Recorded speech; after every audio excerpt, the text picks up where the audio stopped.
যারা সত্যিকারের ভালোবাসতে চেয়ে নিজেকে স্যাক্রিফাইস করে দিয়েছিল, তাদের মধ্যে বেশিরভাগ মানুষেরই জীবনের বড় ট্র্যাজেডি হলো তারাই ভালোবাসা পায়নি।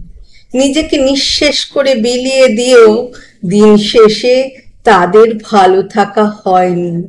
যে হাতটা শক্ত করে ধরে রাখতে চেয়েছিল, তার সেই বাঁধন কেটে দিয়ে একদিন না একদিন তারা ঠিক বেরিয়ে গেছেই। এই পৃথিবীতে এমন কত মানুষ আছে যারা ভালোবাসার মানুষটিকেই একটা ঘর ভেবেছিল, একটা আশ্রয় ভেবেছিল, এর কাছে থাকলে হয়তো দুদণ্ড শান্তি মিলবে। শান্তি মেলেনি তার কাছে। উপলব্ধি করে ফেলে জীবনে একটা ভুল মানুষকে বেছেছে সে। অশান্তির কুয়োতে থাকতে থাকতে জীবন হয়ে ওঠে দুর্বিষহ। সেখান থেকে বেরিয়ে আসার ক্ষমতা আর থাকে না।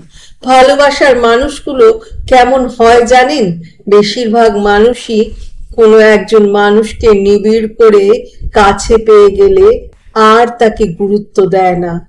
তার ভালো থাকা না থাকাতে কিছুই যায় আসে না। অথচ একটা সময় কে বলবে সেই মানুষটাই এটা? মেলে না, কিছুতেই মেলে না।